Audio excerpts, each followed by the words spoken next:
வணக்கம். இது news first prime time sunrise.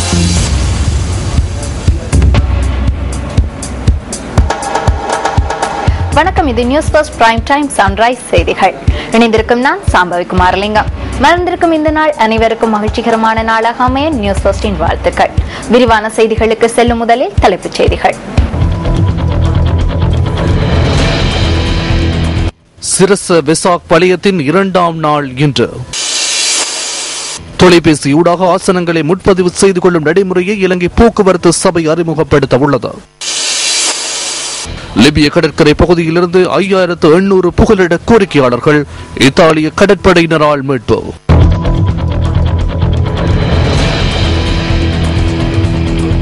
இனி விரிவான செய்திகள். இலங்கை பொது சுகாதார பரிசோதகர்களால் முன்னெடுக்கப்பட்ட சுற்றிவளைப்பின் போது 213 தரமற்ற அன்னதான சாலைகள் நேற்று அடையாளம் காணப்பட்டுள்ளன. அவற்றில் 3 அன்னதான சாலைகளின் நடவடிக்கைகள் தற்காலிகமாக இடைநிறுத்தியுள்ளதாக இலங்கை பொது சுகாதார சங்கத்தின் செயலாளர் செனரத் பண்டார தெரிவித்தார்.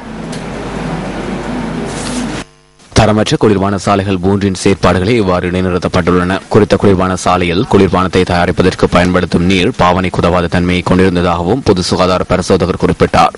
இதேவேளை சில அன்னதான சாலைகளில் உணவு தயாரிப்பு பயன்படுத்தப்பட்டுள்ள பதார்த்தங்கள் பாவனைக்கு பொருத்தமற்றதாக காணப்பட்டதாகவும் இலங்கை பொது சுகாதார சங்கத்தின் செயலாளர் செனரத் பண்டார சுட்டிக்காட்டியுள்ளார். வரையறுக்கப்பட்ட கேபிட்டல் மகாராஜா நிறுவனம் ஜான் கீல்ஸ் குழுமத்துடன் இணைந்து ஏற்பாடு செய்துள்ள சிரச வெசாக் வலயம் நேற்றிரவு அங்குரார்ப்பணம் செய்யப்பட்டது.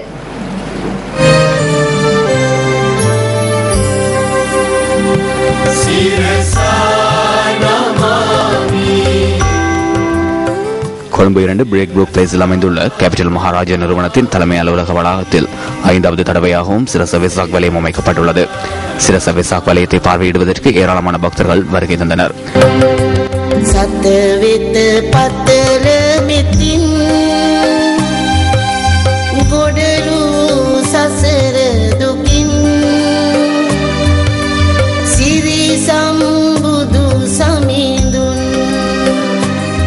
புத்த பகவான் மற்றும் அவரது சீடர்களின் புனித சின்னங்கள் சிரச வெசாக் வலயத்தில் பிரதிஷ்டை செய்யப்பட்டுள்ளன.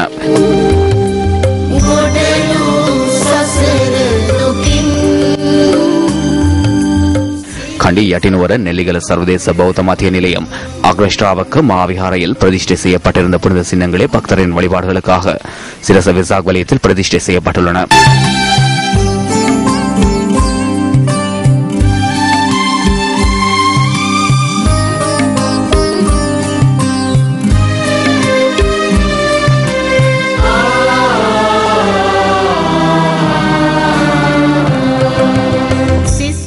புத்தர் மற்றும் அவரது சீடர்களின் புனித சின்னங்கள் வெசாக் வலயத்திற்கு கொண்டு வரப்பட்ட சந்தர்ப்பத்தில் ஹெலிகாப்டர் மூலம் மலர்கள் தூவப்பட்டமை விசேட அம்சமாகும்.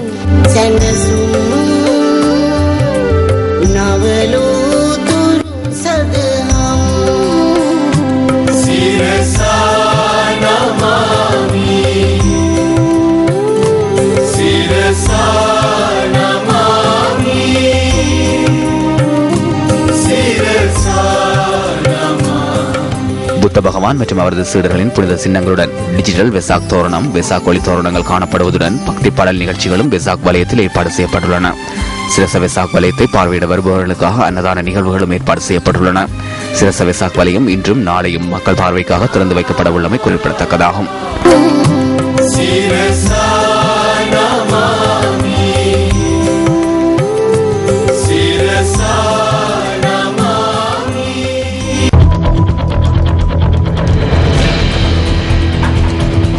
வெசாக் பார்வையிடுவதற்காக சிறிய ரக லோரி, உளவு இயந்திரம் மற்றும் முச்சக்கர வண்டிகளில் அதிகளவு பயணிகள் செல்வதை தவிர்க்குமாறு போலீசார் மக்களிடம் கேட்டுக் கொண்டுள்ளனர். அதிகளவு பயணிகள் செல்வதை தவிர்ப்பதனூடாக விபத்துகளை தவிர்க்க முடியும் என போலீஸ் ஊடக பேச்சாளர் உதவி போலீஸ் அட்சியர் ருவான் குணசேகர் தெரிவித்தார். கொழும்பு நகரில் சுமார் 800 போலீசார் போக்குவரத்து கடமைகளில் ஈடுபடுத்தப்பட்டுள்ளதாகவும் அதேபோல் கொழும்பின் வெளிப்பகுதிகளிலும் போக்குவரத்து கடமைகளில் போலீசார் ஈடுபடுத்தப்பட்டுள்ளதாகவும் அவர் சுட்டிக்காட்டினார். சிறு பிள்ளைகளை மோட்டார் சைக்கிளின் முன்புறத்தில் ஏற்றி செல்வதை தவிர்ப்பதன் மூலமாகவும் விபத்துகளை தவிர்த்துக் கொள்ள முடியும் என அவர் தெரிவித்தார். வெசாக் பார்வையிடுவதற்காக சிறு பிள்ளைகளுடன் செல்லும் போது அவதானத்துடன் இருக்குமாறும் போலீசார் பொதுமக்களிடம் கேட்டுக் கொண்டுள்ளனர்.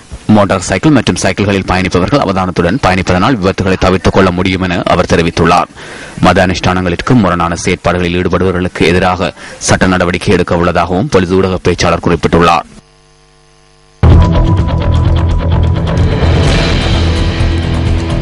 புத்தளம் அனுராதபுரம் பிரதான வீதியில் மியோயா பகுதியில் வெசாக் பார்வையிடச் சென்ற சந்தர்ப்பத்தில் சிறிய ரக உளவு இயந்திரம் பஸ் வண்டியில் மோதியதில் ஒருவர் உயிரிழந்ததுடன் 6 பேர் காயமடைந்துள்ளனர்.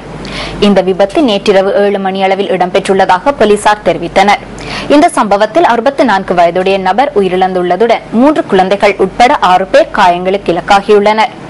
இதேவேளை தம்புள்ளை கண்டவெலம பகுதியில் சிசிரவத்த பகுதியில் கெப் வண்டியும் மோட்டார் சைக்கிளும் மோதியதில் ஒருவர் உயிரிழந்துள்ளார். இந்த விபத்தில் ஒருவர் உயிரிழந்துள்ளார். விபத்தில் கண்டவெலம பகுதியில் வசிக்கும் 16 வயதுடைய நாமல் திசாநாயக்க என்பவரே உயிரிழந்துள்ளார். சம்பவம் தொடர்பில் போலீசார் மேலதிக விசாரணைகளை ஆரம்பித்துள்ளனர்.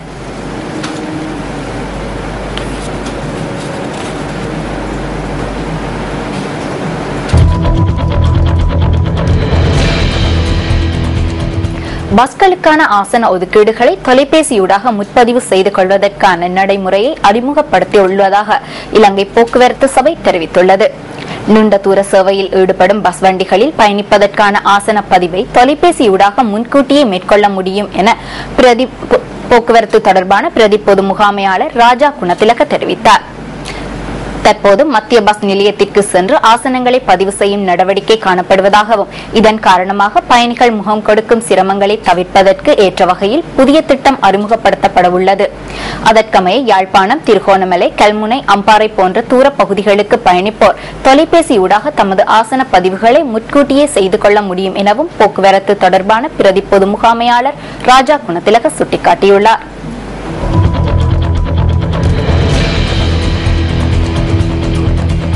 கொழும்பு கம்பன் கழகம் நடத்தும் கம்பன் விழா 2015 4ஆம் நாளுக்கான நிகழ்வுகள் இன்று நடைபெறவுள்ளது.